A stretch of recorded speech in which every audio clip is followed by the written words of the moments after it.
ये बताओ, अच्छी सड़क जो है खराब करके क्यों कर रहे हो इसको खराब? अब ऑर्डर आया है तो कर रहे हैं। कौन ऑर्डर दिया है? मेरे को पता नहीं, मैं आज आया हूँ काम पे। अच्छा, लेकिन एकदम अच्छी खबर, सड़क है, आप खोद भी नहीं पा रहे हो, आपकी गाड़ी खोद भी नहीं पा रही है, तो इसको क्यों खराब किया जा रहा है? अब इसमें डामरीकरण होगा फिर। तो अच्छी सड़क खराब होगा, आपको लगता है कि ऐसा करना चाहिए? नहीं, ये तो सही नहीं है। देखो यार, इस क्लिप को दिखाने का बेसिकली मेरा मतलब यह है कि भाई देखो, करप्शन किस लेवल पे जा चुका है। जिस नेता को, जिस पार्टी को हम वोट देते हैं कि भाई वो हमारे एरिया पे आएगा, वो अच्छे काम करेगा, हमारे इंफ्रास्ट्रक्चर को बढ़िया से मैनेज करेगा, लेकिन क्या हो रहा है यहाँ पे देखो, यहाँ पे एक रोड बना हुआ है, आई थिंक उसको बने हुए 6 महीने से 1 साल हुआ है, लेकिन वो रोड को डैमेज किया जा रहा है और डैमेज करने के बाद फिर से उसे रिपेयर किया जाएगा। किसके पैसे से? हमारे टैक्स के पैसे से। तो गाइस देखो यार, करप्शन का लेवल इस हद तक बढ़ गया है कि भाई रोड को ख़राब करके उसको रिपेयर करके पैसे कमाए जा रहे हैं। और ये अभी की बात है, और इससे पहले जब लोगों के पास में कैमरा नहीं था तब तो पता भी नहीं चलता था भाई कि कितने का करप्शन किए हैं। जस्ट इमेजिन कितने लोगों ने घोटाले करके अपने महल बना के रखे होंगे। और रही बात मीडिया की, और मीडिया ये सब हाईलाइट करेगा कि नहीं, तो देखो यार, मीडिया से मुझे कोई उम्मीद नहीं है, क्योंकि मैंने देखा है कि एक पर्टिकुलर मीडिया जो है एक पर्टिकुलर पार्टी को ही सपोर्ट करता है। चाहे आप किसी भी पार्टी के बारे में बात करो, हर पार्टी का पर्टिकुलर खुद का मीडिया हाउस है और वो उसी पार्टी को सपोर्ट करता है। तो हमें ही आगे आना होगा इन चीज़ों को उजागर करने के लिए। पता नहीं हम इतना चेंजेस कर पाएंगे कि नहीं, लेकिन हार तो नहीं मानेंगे। तो वीडियो को स्टार्ट करते हैं, लेट्स गो।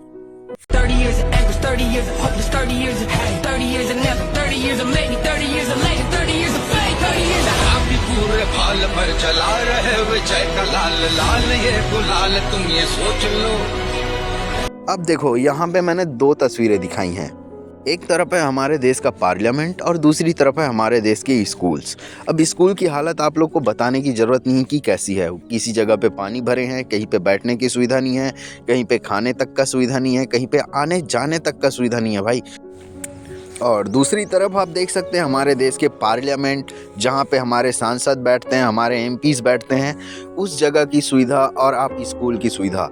मतलब देखो, मेरा ये मतलब नहीं है कहने का कि हमारे जो सांसद हैं वो भी ज़मीन पे चटाई लगा के बैठे, बिल्कुल भी नहीं। लेकिन मेरा कहने का मतलब ये है कि अगर हम इंफ्रास्ट्रक्चर के मामले में सांसद या फिर पार्लियामेंट को इतना महत्व देते हैं, तो भाई उतना महत्व हम एजुकेशन को क्यों नहीं दे रहे हैं?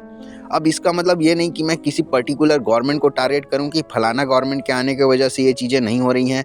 देखो, ये चीज़ें जो हैं शुरू से ही प्रॉब्लमेटिक रही हैं। हमारे देश में एजुकेशन का लेवल शुरू से ही कम रहा है। मैं खुद स्कूल जाता था तो मुझे मेरे गांव में मुझे उतना सुविधा नहीं मिलता था जितना आज के टाइम पे मिलता है। लेकिन इसका मतलब ये नहीं कि हर जगह पे सुविधाएं मिलती हैं। बहुत सारे जगह हैं जहाँ पे आज के टाइम पे भी लोगों को पढ़ने के लिए भी कोसों दूर जाना पड़ता है। वहाँ पे बैठने की सुविधा नहीं होती, ना तो मिड डे मील का सुविधा होता है, ना तो फिर भाई टीचर्स ही अवेलेबल नहीं होते। तो इस लेवल तक हम अपने एजुकेशन को तवज्जो दे रहे हैं। तो यार मैं क्या बोल सकता हूँ, अब मैं किसके ऊपर उम्मीद करूँ, किसके ऊपर ना करूँ, मैं खुद कंफ्यूज हूँ। खैर, वीडियो के आगे बढ़ते हैं अपन।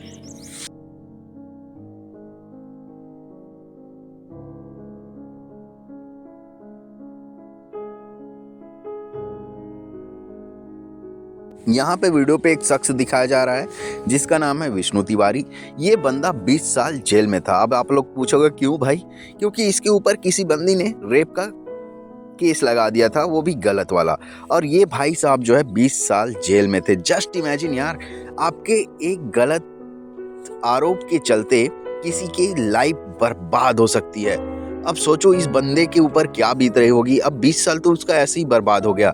और मैं सच कहूँ तो भाई, कानून के ऊपर मैं कुछ बोलना नहीं चाहूँगा, नहीं तो कुछ लोग आएंगे बोलेंगे कि भाई कानून को हमारे बाबा साहब ने बनाया था।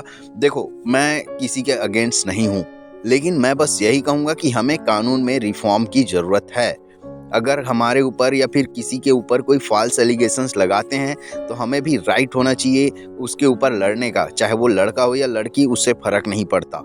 लेकिन क्या बोल सकते हैं, अब क्या बोल सकते हैं? बेचारे की लाइफ बर्बाद हो गई 20 साल। सोच के देखो, आपके लाइफ के 20 साल बेवजह किसी के आरोप के चलते जेल में कट जाए, कैसा लगेगा आपको? भाई रोंगटे खड़े हो जाते हैं ये सब सुन के कि भाई कैसा वो लाइफ जिया होगा अपना। तो इस लेवल पे हम चीज़ों को क्या बोल सकते हैं, हम प्रोटेस्ट करने जाते हैं, हमारे ऊपर लाठीचार्ज हो जाता है कि बेटे तू अभी उस लायक नहीं है, ऐसा वैसा दुनियादारी का। तो क्या बोलूँ यार, अब मैं कुछ बोल भी नहीं सकता। ये तो फ़िलहाल मेरा ये पहला वीडियो था जिस पे मुझे लगा कि वीडियोस बनानी चाहिए। आने वाले टाइम पे हम इन्हीं सभी मुद्दों पे बात आगे करेंगे और मुद्दों को आगे बढ़ाएंगे। अगर गवर्नमेंट हमारी बात सुन लेती है तो बहुत अच्छी बात है, नहीं सुनती तो हम भी कोशिश करेंगे अपने बात को वहाँ तक पहुँचाने की। आई होप आप लोग को ये वीडियो देख के कुछ समझ आया होगा, आप लोग कुछ समझे होंगे कि ये देश में क्या चल रहा है फ़िलहाल। और ये केवल कुछ मुद्दे नहीं हैं, अभी बहुत सारे मुद्दे हैं जिसके बारे में मुझे बात करनी है। तो मिलते हैं आप लोगों से अगली वीडियो में। Thank you for watching.